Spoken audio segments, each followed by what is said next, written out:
Hier ist ein schönes Bild der neuen Standard-Weltkarte von Alex Gleason aus dem Jahr 1892 auf der Projektion des Modern College in Blackheath, England.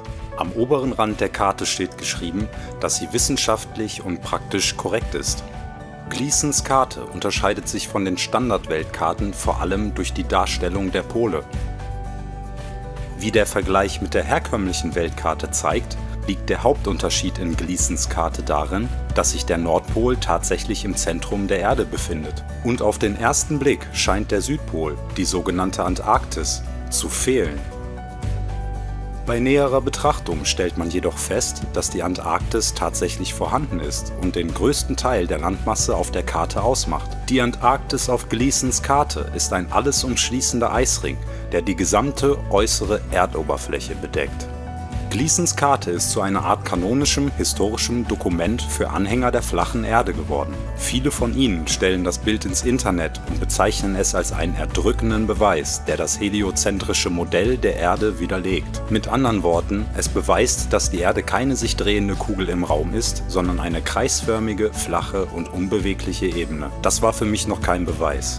Und obwohl ich die Idee einer riesigen, alles umschließenden Eiswand für ein nettes Konzept halte, wusste ich, dass wir eine riesige Menge an Beweisen für die Existenz des Weltraums, kugelförmiger Planeten und ganzer Wissenschaften haben, die sich mit der Lösung mathematischer Rätsel der Physik beschäftigen.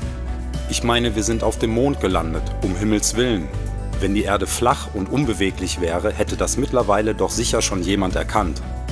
Diese mutigen Seelen taten das Undenkbare. Sie flogen zum Mond, sie landeten, machten ihre ersten vorsichtigen Schritte und hissten die amerikanische Flagge. Die NASA schickte bei den nachfolgenden Apollo-Missionen mehrere Besatzungen auf den Mond. Sie schafften es sogar, Apollo 17 beim Verlassen des Mondes zu filmen. Okay, I'm gonna get the Pro.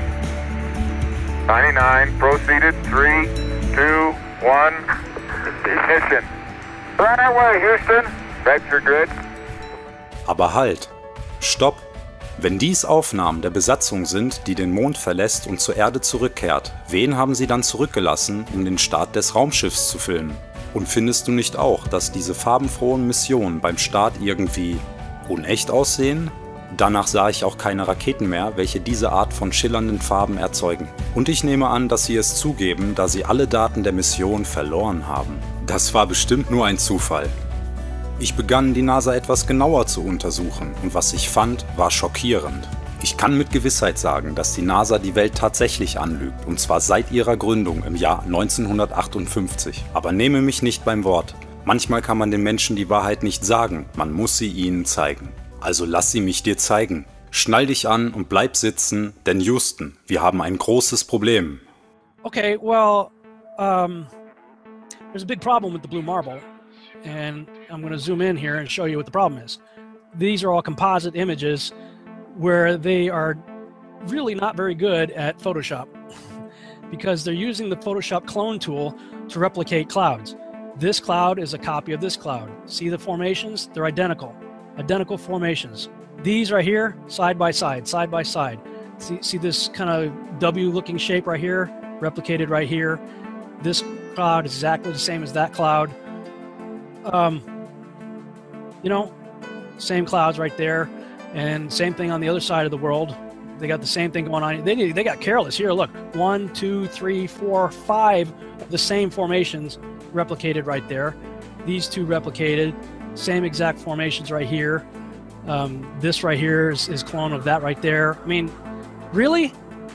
So you're telling me that we could take pictures of Jupiter and Saturn, huge, massive planets, and now we're out going to Pluto, but we don't have one legitimate picture of the Earth from space that's not a composite?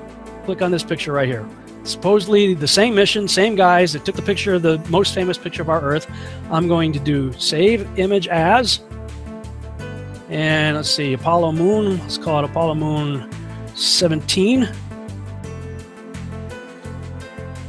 And I'm going to open that in Photoshop. And if those of you who think this technical difficulty was planned and think I'm scamming you, go do it for yourself. Because you're going to find the exact same thing. I got nothing to hide here. This is live on the air, okay? I'm going to zoom in on the Earth in Photoshop. You see the Earth? Go to Image, Adjust, Levels, and I'm going to And the levels over here. And I'm going to bring the levels up. Uh-oh. What is that? Why is there a square box around the Earth allegedly taken from the scientists on the moon in Apollo 17? And people wonder why I don't trust NASA. That's why I don't trust NASA. Just another example of NASA faking space. Let's take a look here at this supposed image of Jupiter. Nothing more than CGI fakery. The supposed auroras towards the north. Let's take a look here again at NASA's official website, where it states Hubble captures vivid auroras in Jupiter's atmosphere. Here's the problem. The date of June 30th, 2016. Now take a look at this. Another so-called official image of Jupiter. This one's from back in 2014. You see the problem here? Now let's take a closer look at the supposed two images provided from NASA of Jupiter. Here's the problem again, 2016, 2014. What's the difference here? Well, the difference is they added the supposed auroras on the north, and this is nothing but a Christmas tree. Give me a break. Take a look here. I mean, all the clouds are in the same exact position. Just the 2016 image is a bit, I would say, darker. This is a bit lighter in 2014. Here's a side-by-side. People can't see what's taking place here with NASA. Nothing more than fakery. I mean, give me a break. This is a complete insult. You have a brain in your head. And you can tell it's real because it looks so fake, honestly.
It became instantly clear how they do it.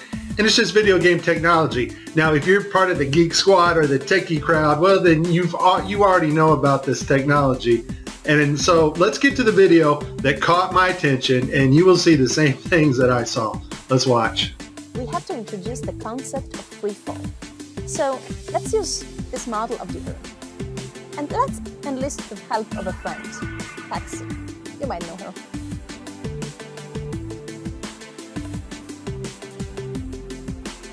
So what is significant about this video is, number one, it was live to school children.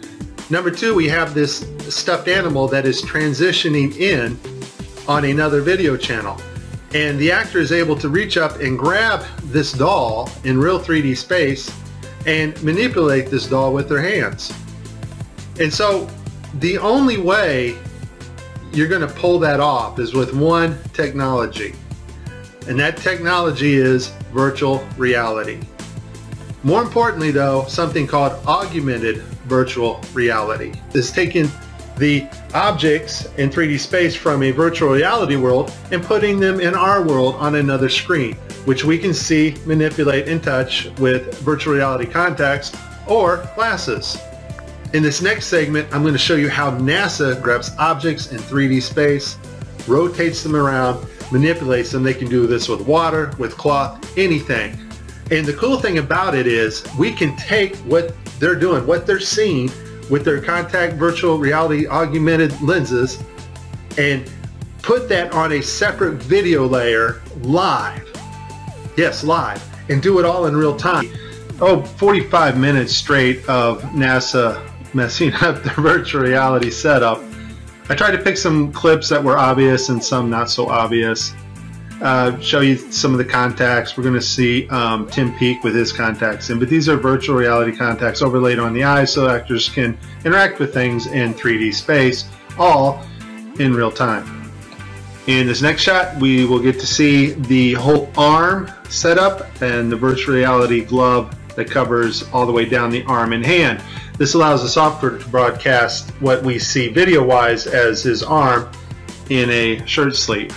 Okay, I have a lot of Tim Peake screw-ups, but this one here, the system glitches. The software does not track his hand properly, and Tim slips his hand underneath his other fingers, which is tightly holding onto the mic, which would be impossible. I don't think this is Tim's fault. Normally, Tim always moves his other fingers up while he slides his hand under. I just think the system didn't respond to his movements here. It's virtual reality. They're wearing augmented contact lenses so that they can interact with these 3D objects. Now, in this scene, the guy on the left in the green shirt, he thinks he sees an object in 3D space that's being broadcast to him. So he grabs it and he puts it off to the side. He's looking straight ahead because he's looking at an object rotating in front of him, but the video channel is down that is supposed to show the viewers what we're supposed to see, and so we don't actually get to see the object that he is seeing. And I would just sum this up as a very terrible, bad, horrible day for NASA doing live feeds.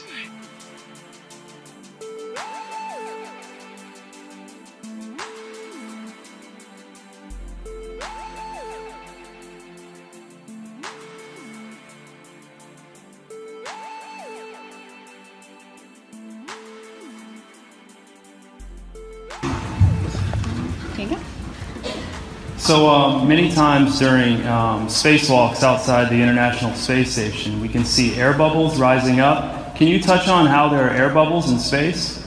Can you be more specific? Air bubbles? So yeah, like a lot of times during the footage, the NASA footage, you can see bubbles coming up out of the helmets or kind of from underneath you. How do you explain bubbles in space? Yeah, I'm not sure exactly what you're talking about. You might. Now sometimes you get water in the helmet, and it comes. It's either you know, from sweat or from the cooling garments. And you know, in some of my spacewalks, I had like water in the helmet. Not like I was going to drown in the helmet, but just little bits of water probably came from sweat. Often on the outside of the space station, you'll liberate little pieces of, you know, it's a really harsh environment out there, and the outside of the space station gets beat up pretty good. And sometimes, you know, you'll see just little flecks of paint or something that you might have disrupted floating away from the suit. And, you know, that's generally what that is. I've never seen any kind of air bubble anywhere. Yeah. Could it be that you're filming in an underwater pool and you're not really out there?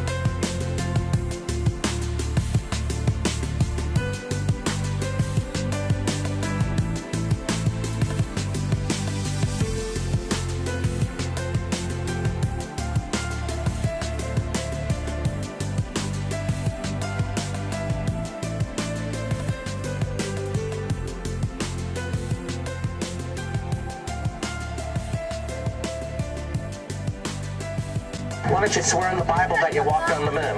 You're the one who said you walked on the moon when you didn't. Calling the kettle black if you ever thought of it. Say that misrepresented away from me. You're a coward and a liar and a thief.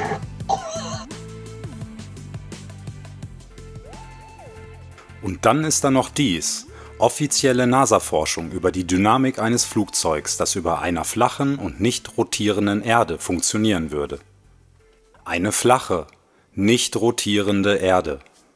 Eine flache, nicht rotierende Erde. Was? Ich weiß, dass die NASA ein riesiges Multimilliarden-Dollar-Budget hat, aber warum sollten sie Mittel für die Forschung an einem Flugzeug verschwenden, das über einer flachen, unbeweglichen Erde funktioniert? Ich dachte, wir leben auf einer sich drehenden Kugel im Weltraum. Ist das nicht so, als würde Toyota ein neues Auto entwickeln, das durch Lava fährt? Es würde nie benutzt werden und wäre eine enorme Geldverschwendung. Das ist alles nur Spaß und Spielerei, bis man den Lügen der NASA auf die Spur kommt. Warum sollte die größte Raumfahrtorganisation, deren Vision auf ihrer Webseite besagt, dass es ihr Ziel ist, Wissen zum Wohle der Menschheit zu entdecken und zu erweitern, lügen? Und wohin genau fließt ein Jahresbudget von mehreren Milliarden Dollar? In den letzten 5 Jahren belief sich das Jahresbudget der NASA zwischen 2016 und 2020 auf insgesamt über 100 Milliarden Dollar. Warum sollte sie solche betrügerischen Handlungen begehen, wenn sie der Menschheit mit ihrem Verständnis und ihrer Erforschung des Weltraums helfen will? Und wenn wir der berühmtesten aller Weltraumorganisationen nicht vertrauen können, dass sie uns die Wahrheit sagt, ist die Erde dann wirklich das, was man uns glauben lässt? Und dann erinnerte ich mich an den Vertrag der Vereinten Nationen von 1959, der alle weltweiten Aktivitäten auf dem antarktischen Kontinent verbietet, regelt und sicherstellt, dass der Kontinent keiner Nation gehört. Mit Gleasons Karte vor Augen begann ich mich zu fragen, ob die Antarktis wirklich das war, was man uns erzählt hatte. War sie wirklich ein eiskaltes, unberührtes Paradies, in dem, wie Sir David Attenborough zeigt, die Pinguine im Schnee spielen? Könnte es wirklich eine riesige Eiswand sein, welche die ganze Erde umschließt? Und dann dämmerte mir etwas und ließ mich innehalten. Wie konnte ich das übersehen? Es starrte mir die ganze Zeit buchstäblich ins Gesicht. Gleasons Karte, sichtbar verborgen in dem Logo der Vereinten Nationen. Schau es dir an. Der Nordpol befindet sich in der Mitte, genau wie bei Gleasons Karte. Aber warum fehlt die Antarktis? Oder fehlt sie doch nicht? Bei näherer Betrachtung stellte ich fest, dass das Logo von einem kreisförmigen Lorbeerblatt eingerahmt ist. Aus der antiken griechischen Mythologie weiß ich, dass das Lorbeerblatt Apollo symbolisiert. Schon wieder Apollo. Genau wie die Mondmission.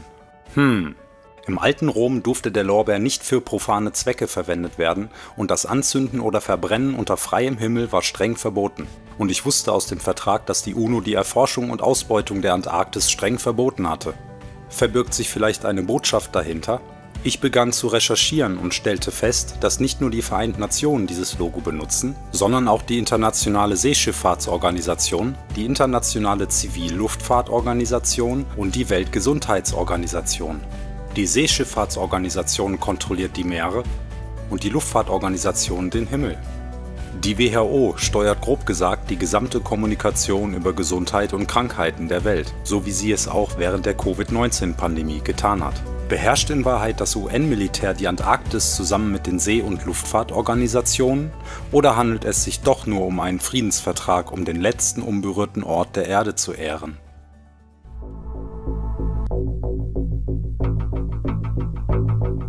He is a Navy destroyer. He will yield.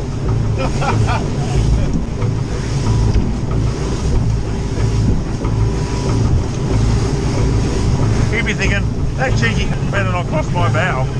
Yeah. Stop, Josh. They take it seriously. What did they say? You got to yield. You can't just fucking. They think you're going to charge them. We don't know for sure, but I think they did say something. No, they did. They thought. They come back last fall. Yeah, fucking talk to them. Actually going around. He's turning. Stop. He's turning. He is actually turning. He said about the ship yesterday. No, he is turning. Fucking hell, what have we done now? It's turning, Josh. Just sit still. He's slowed down, has he? Yeah, he's really slowed down. Not that we were in trouble. What for? It's coming to us. He's got the shits because... This is Warship Hobart, channel 16, over. 16. Yeah. Exclusion area, please report your intention. Fishing. Who the fuck's that? We're heading to the shelf to go... just say we're out fishing, heading out fishing. No, we're just heading out fishing. Get the dinghies out, boys. They get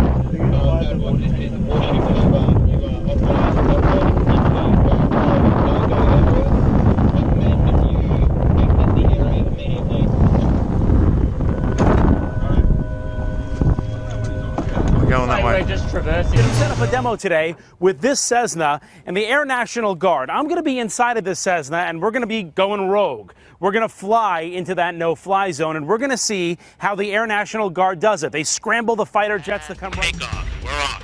Flying for miles and miles until... Okay, we've just entered the no-fly zone now. Our pilots aren't talking to air traffic control, ignoring their calls to reach them.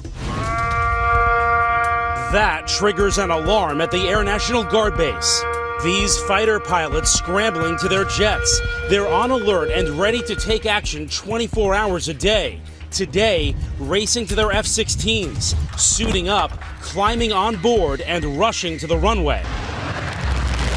Taking off to intercept our rogue Cessna. Reaching the target in just minutes. This is the view from the F-16.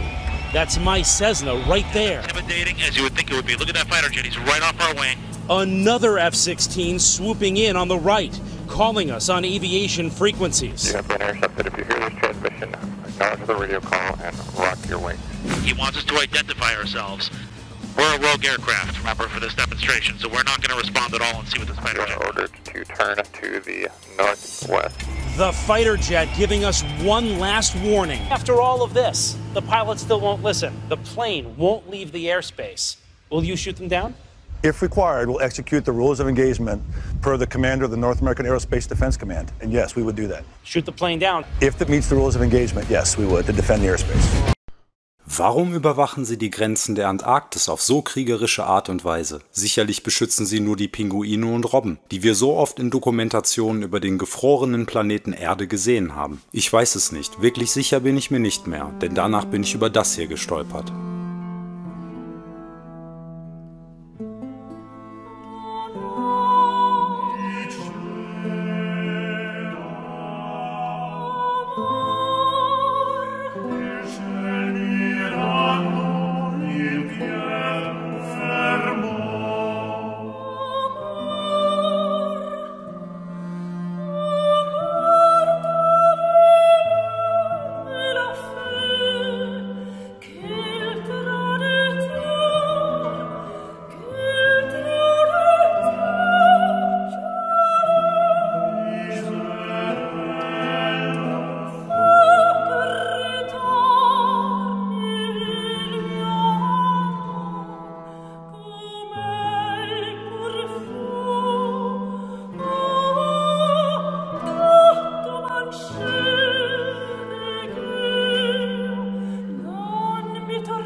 Eine riesige Eiswand, die sich über Aberhunderte von Kilometern zu erstrecken scheint. Ich weiß nicht, wie es dir dabei geht, aber ich empfand dieses Bildmaterial zutiefst beunruhigend. Mit den Lügen der NASA im Hinterkopf und der großen Eiswand, die sich in der Ferne abzeichnete, begann ich das zu erleben, was manch einer kognitive Dissonanz nennt. Ich begann es abzulehnen. Natürlich konnte das alles nicht wahr sein und natürlich ist unsere Erde eine sich drehende Kugel, wie uns unser ganzes Leben lang gelehrt wurde. Es ist eine Sache, dass die NASA lügt, aber lügen auch all die Professoren und Wissenschaftler? Lügt sogar der National Geographic Channel? Und was ist mit Newton, Einstein, Hawking und Attenborough? Lügen auch sie alle? Das ist eine komplizierte Antwort und ich werde mein Bestes tun, um dir die Wahrheit zu zeigen. Doch bevor wir uns mit den Hütern des Wissens und den vertrauenswürdigen Stimmen unserer Welt beschäftigen, muss ich dir noch mehr von unserer Erde zeigen. Ich möchte dich jedoch nicht jetzt schon verlieren. Komme mit mir zu Teil 3, in dem wir einige Möglichkeiten erkunden werden, wie unsere Erde als flache und stationäre Ebene funktionieren könnte.